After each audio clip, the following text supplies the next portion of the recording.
ইয়া আইয়ুহাল্লাযীনা আমানুত্তাকুল্লাহ, হে ঈমানদারেরা তোমরা আমি আল্লাহকে ভয় করো। সাহাবায়ে কেরাম আল্লাহকে ভয় করেছেন। রাসূলের এক সাহাবী সাহালাবাতুল আনসারী রাদিয়াল্লাহু তাআলা আনহু, আল্লাহর নবী বললেন, ও সাহাবায়ে কেরাম যুদ্ধের ময়দানে যাওয়া লাগবে, রেডি হয়ে যান। আল্লাহর নবী তবুকের যুদ্ধে যাবে। আল্লাহর নবীর সাহাবী সাঈদ ইবনে আব্দুর রহমান ওনাকে বললেন, আপনিও চলেন, যুদ্ধের ময়দানে যাব। সাঈদ ইবনে আব্দুর রহমান ওনার ধন সম্পদ, স্ত্রী, ঘর বাড়ি সবকিছু হযরত সাহালাবাতুল আনসারী রাদিয়াল্লাহু তাআলা আনহুর কাছে আমানত দিয়া যুদ্ধের ময়দানে যাবে। আল্লাহর নবী বলছেন, ও সাহাবায়ে কেরাম যুদ্ধে যাওয়া লাগবে, রেডি হয়ে যাও। এবার সাঈদ ইবনে আব্দুর রহমান সাহালাবাতুল আনসারী রাদিয়াল্লাহু তাআলা আনহুর কাছে ঘর বাড়ি, ছেলে মেয়ে, স্ত্রী সবকিছুর দায়িত্ব দিয়া সাঈদ বিন আব্দুর রহমান নবীর সাথে যুদ্ধের ময়দানে চলে গেলেন। যখন যুদ্ধের ময়দানে গেছে, ওদিক দিয়া শয়তান সাহালাবাতুল আনসারী রাদিয়াল্লাহু তাআলা আনহুকে ধোঁকা দিতে শুরু করলো। শয়তান সাহালাবাকে বলতেছে, ও সাহালাবা, সাঈদ বিন আব্দুর রহমানের স্ত্রী বড় সুন্দরী, যাও যাও পর্দার ভিতরে যাও। যখন সাহালাবাকে ধোঁকা দিতে শুরু করলো, সাহালাবাতুল আনসারী রাদিয়াল্লাহু তাআলা আনহু শয়তানের ধোঁকায় পড়ে এবার ঘরের ভিতরে গেল। ঘরের ভিতরে যাইয়া সাহালাবাতুল আনসারী রাদিয়াল্লাহু তাআলা আনহু সাঈদ বিন আব্দুর রহমানের স্ত্রীর হাত ধরল। যখন হাত ধরছে, এমন সময় সাঈদ বিন আব্দুর রহমানের স্ত্রী ডাক দেয়া বলে, ও সাহালাবা রে, তোমার ভাই তোমার কাছে আমাদেরকে আমানত দিয়া গেছে, কিন্তু তুমি আমানতের খেয়ানত কিভাবে করো রে সাহালাবা? আল্লাহর কি ভয় নাই? আল্লাহর ভয় তোমার অন্তরে নাই কি সাহালাবা? আল্লাহর আযাবের ভয় করো, আল্লাহ তাআলাকে ভয় করো। হাসরের ময়দানে আল্লাহর আযাব বড় কঠিন। যখন এই কথা বলছে, সাহাবা রাদিয়াল্লাহু তাআলা মহিলার হাত ছেড়ে দিয়েছে। মহিলার হাত ছেড়ে দিয়া এবার সাহাবাতুল আনসারী রাদিয়াল্লাহু তাআলা আনহু পাহাড়ের মধ্যে চলে গেছে। পাহাড়ের মধ্যে যাইয়া এবার সাহাবাতুল আনসারী রাদিয়াল্লাহু তাআলা আনহু কাঁদে। সাহাবাতুল আনসারী রাদিয়াল্লাহু তাআলা আনহু কাঁদেন। ওরে ভাই, ওই দিক দিয়ে সাঈদ বিন আব্দুর রহমান রাদিয়াল্লাহু তাআলা আনহু যুদ্ধের ময়দান থেকে আসলেন। যুদ্ধের ময়দান থেকে আসার পর বাড়িতে এসে জিজ্ঞাসা করলেন, সাহাবা কোথায়? সাঈদ বিন আব্দুর রহমানের বিবি ডাক দেয়া বলে, সাহাবা আমার হাত ধরেছে অপকর্ম করার জন্য, আমি বলেছে এই কথা বলেছি। সাহাবা রাদিয়াল্লাহু তাআলা বাড়ি থেকে বাইর হয়ে গেছে। এদিক দিয়ে সাঈদ বিন আব্দুর রহমান সাহাবার থেকে বাহির হয়ে গেল। যাইতে যাইতে পাহাড়ের কাছে গেছে। পাহাড়ের কাছে যাওয়ার পর যা দেখে সাহালাবাতুল আনসারী রাদিয়াল্লাহু তাআলা আনহু পাহাড়ের ভিতরে গুনগুন করে কাঁদে। সাইদ বিন আব্দুর রহমান ডাক দেয়া বলে, ও ভাই সাহাবা, আয় আয় আয়। সাহাবা ডাক দেয়া বলে, যে অন্যায় করলাম, কেমনে নবীর সামনে যাব, নবীর সামনে যাইয়া কিভাবে নবীর সামনে চেহারা দেখাবো। সাহাবা ডাক দিয়ে বলেন, ও ভাই সাঈদ ইবনে আব্দুর রহমান, যদি আমাকে মদিনায় নিয়ে যাও, তবে অপমানিত গোলামের ন্যায় হাত পায়ের মধ্যে বেঁধে টেনে টেনে টেনে টেনে নিয়ে যাও।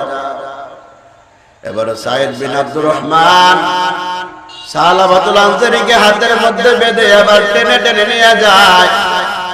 সাহাবা রাদিয়াল্লাহু তাআলা ডাক দিয়ে বলে, ও সাঈদ, নবীজির কাছে যাওয়ার আগে আমাকে নিয়ে চলো আবু বকরের দরবারে। আবু বকরের কাছে যায়, আবু বকরের কাছে যাইয়া জিজ্ঞাসা করি, আমি যে অন্যায় করছি, আমি এই অন্যায়ের মাপ পাওয়া যাবে কিনা জিজ্ঞাসা করে একটু চলো। এবার সাঈদ বিন আব্দুর রহমান সাহাবাকে টেনে টেনে নিয়ে গেল আবু বকরের দরবারে। আবু বকরের কাছে যাওয়ার পর, আবু বকরের কাছে যাওয়ার পরে আবার আবু বকর রাদিয়াল্লাহু তাআলা আনহুকে বলল, আবু বকর, এমন এমন অন্যায় করলাম, শয়তানের ধোঁকা পড়ে, আমাকে একটু বলেন আল্লাহ পাক রব্বুল আলামিন আমাকে মাফ দিবে কি দিবে না? আবু বকর যখন অন্যায়ের কথা শুনলেন, অন্যায়ের কথা শোনার পর এবার আবু বকর ডাক দেয়া বলে, আল্লাহ তাআলা মাফ দিবে কি দিবে না আমি জানি না, তবে আমার দরবার থেকে বের হয়ে যাও। সাঈদ বিন আব্দুর রহমান আবু বকরের দরবার থেকে বাইর হয়ে গেলেন।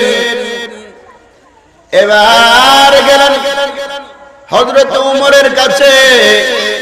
হযরত ওমর রাদিয়াল্লাহু তাআলা আনহুর কাছে যাওয়ার পরে এবার হযরত ওমর রাদিয়াল্লাহু তাআলা আনহুকে বললেন, এমন এমন অন্যায় করলাম, এমন এমন গুনাহের কাজ করলাম, বলেন আল্লাহ পাক আমাকে মাফ দিবে কি দিবে না? ওমর রাদিয়াল্লাহু তাআলা আনহু বলেন, দেখেন আপনি যে অন্যায় করলেন, এই অন্যায় আল্লাহ পাক মাফ দিবে কি দিবে না আমি জানি না, আমি জানি না, আমার দরবার থেকে বের হয়ে যাবে। এবার উমর দরবার থেকে বাহির হয়ে গেল। এবার টানতে টানতে নিয়ে গেল হযরত আলী রাদিয়াল্লাহু তাআলা আনহুর কাছে। আলী রাদিয়াল্লাহু তাআলা আনহুর কাছে যাওয়ার পর হযরত আলী রাদিয়াল্লাহু তাআলা আনহুর কাছে অন্যায়ের কথা বললেন। অন্যায়ের কথা বলার পর এবার আলী রাদিয়াল্লাহু তাআলা আনহু বললেন, দেখেন আপনি যে অন্যায় করলেন, যে গুনাহের কাজ করলেন, আল্লাহ পাক মাফ দিবে কি দিবে কি আমি জানি না, তবে আমার কাছ থেকে বের হয়ে যান। এবার ওমর বিদায় করে দিল। সাথে আছিল সাঈদ বিন আব্দুর রহমান। ডাক দেয়া বলে, আবু বকর বিদায় করে দিল, উমর বিদায় করে দিল, আলী বিদায় করে দিল। এবার আমাকে নিয়ে চলো নবীজির দরবারে, নবীজির কাছে যায়। দুনিয়ার সবাই যদি বিদায় করতে পারে গো, আমার নবী বিদায় করতে পারবেন না। এবার যখন নবীজির কাছে গেছে, নবীজির কাছে যাওয়ার পরে এবার নবীদের কাছে যাওয়ার পরে যখন গুনাহের কথা বলছেন, গুনাহের কথা বলার পরে নবী ডাক দিয়ে বলে, দেখো আল্লাহ পাক মাফ করবে কি করবে না আমি জানি না, কেন আমানতের খেয়ানত করলা, কেন অন্যায় কাজ করলা, আমার দরবার থেকে বাহির হয়ে যাও। যখন নবীজি এই কথা বলছে, এই কথা বলার পর এই সাহাবাতুল আনসারের মেয়ে হযরতে খামসানা রাদিয়াল্লাহু তাআলা বলে, বাবা আবু বকর আপনাকে বিদায় করে দিল, উমর আপনাকে বিদায় করে দিল, হযরতে আলী আপনাকে বিদায় করে দিল, এবার আপনি বলেন নবীজির কাছে গেলাম, নবীজি বিদায় করে দিল। খামসানা ডাক দেয়া বলে, ও বাবা, যতদিন আবু বকর আপনার উপর খুশি না হবে, এমনকি ওমর খুশি না হবে, আলী খুশি না হবে, আমার নবীজি খুশি না হবে, ততদিন পর্যন্ত আপনাকে বাবা বলে স্বীকার করব না।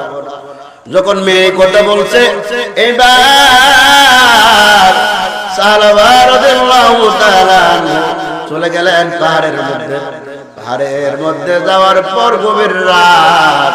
গভীর রাত্রে আল্লাহকে ডাক দেয়া বলে, ও মালিক, তাকে দেখে মানুষ তার বিবি নিয়ে ঘুমায়, জঙ্গলের প্রাণীরা ঘুমায় গেছে, মানুষও ঘুমায় গেছে। আরে আল্লাহ, পশু পাখি যা আছে সবকিছু ঘুমায় গেছে। আবু বকর বিদায় করতে পারে, ওমর বিদায় করতে পারে, আলী বিদায় করতে পারে, রাহমাতুল লিল আলামিন বিদায় করতে পারে। ওগো আল্লাহ, আপনি আপনার গুনাহগার বান্দাকে যদি বিদায় করে দেন, আপনার গুনাহগার বান্দা কার কাছে যাবে গো? ওগো আল্লাহ, আপনার এই গুনাহগার বান্দাকে আপনি মাফ করে দেন। আপনি যদি আপনার বান্দাকে না মাফ করেন, আপনার বান্দা কার কাছে যাবে? যখন চোখের পানি ছেড়ে ছেড়ে কাঁদতেছে, আল্লাহ তাআলা জিব্রাইল পাঠাইছে। জিব্রাইল পাঠাইছে নবীজির কাছে।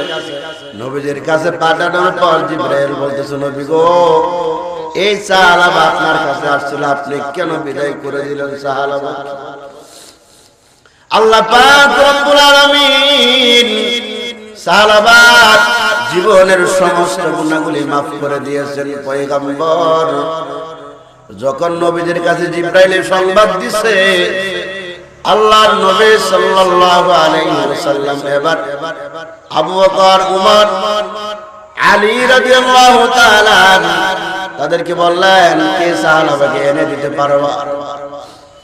যখন সাহাবায়ে কেরাম এই কথা বলছে, এই কথা বলার পরে আবু বকর রাদিয়াল্লাহু তাআলা বললেন, ওগো পয়গম্বর, আপনার সাহাবাকে আমি এনে দিতে পারবো। এবার আল্লাহর নবী আবু বকর, ওমর, হযরত আলীকে পাঠাইলেন। একজন মুরব্বী সাহাবী আছে হযরত সালমান ফারসি রাদিয়াল্লাহু তাআলা। সালমান ফারসি রাদিয়াল্লাহু তাআলা বলেন, ও নবী গো, আমি মুরব্বী সাহাবী, আমাকে একটু অনুমতি দেন, আমাকে একটু অনুমতি দেন, আমি যাই, আমার কথা হয়তো শুনবে, আমাকে অনুমতি দেন। এবার সাহাবায়ে কেরাম সাহাবা রাদিয়াল্লাহু তাআলা নূর খুঁজে বের হয়ে গেলেন। পাহাড়ের কাছে যাওয়ার পর এলাকার মানুষ কাজ করে, সাহাবায়ে কেরাম জিজ্ঞাসা করলেন, আপনাদের এলাকায় সাহাবা নামে কোন লোক আছে কিনা বলেন। এবার এলাকার লোকেরা বলে, দেখেন সাহাবা নামে কোনো লোক নাই, চিনি না, তবে একটা লোক ওই পাহাড়ের মধ্যে গুনগুন করে কাঁদে। রাত্র যখন গভীর হয়ে যায়, তখন ওই পাহাড়ের মধ্যে গুনগুন করে কাঁদে, দেখতে পারেন। সাহাবায়ে কেরাম জঙ্গলের কাছে গেলেন। জঙ্গলের কাছে যাওয়ার পরে এবার যখন গুনগুন কান্নার আওয়াজ পেলেন, গুনগুন কান্নার আওয়াজ পাওয়ার পরে আবু বকর ডাক দিয়ে বলেন, ও সাহাবা যখন ডাক দিলেন, ডাক দেওয়ার পর সাহাবা রাদিয়াল্লাহু তাআলা উত্তর দিলেন, মানুষ দেখা যায় না, আওয়াজ শুনে বুঝতে পারলাম আপনি আবু বকর। ও ভাই আবু বকর,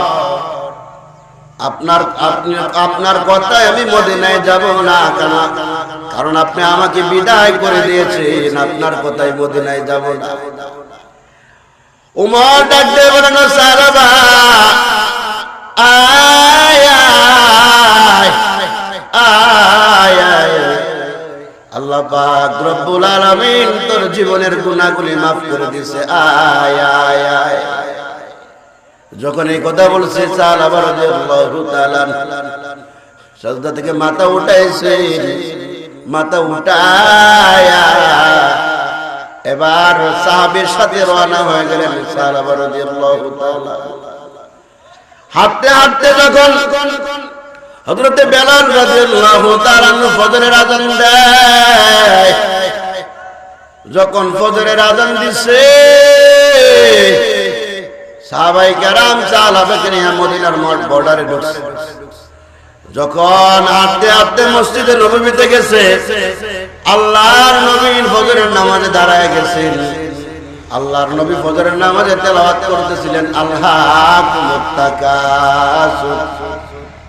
যখন আল্লাহর নবী বলেন আলহাকুমুত তাকাসুর, পিছনে বিকট এক আওয়াজ। আল্লাহর নবী বলেন হাত্তা যুরতুমুল মাকাবির। আবারও বিকট একটা আওয়াজ হলো, বিকট আওয়াজ। আল্লাহর নবী নামাজ শেষ করলেন।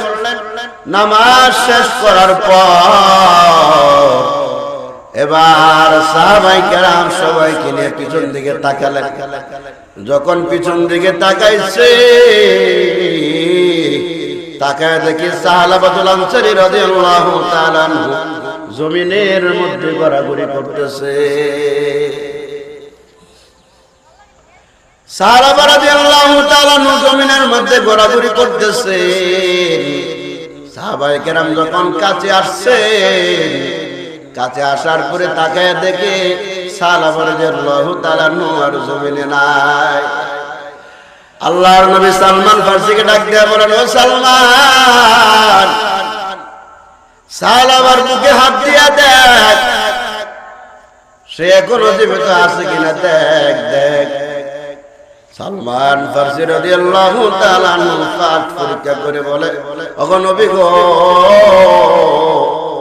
আপনার সাহাবী আর জমিনে নাই, কিছুক্ষণ আগে দুনিয়া থেকে চলে গেছে।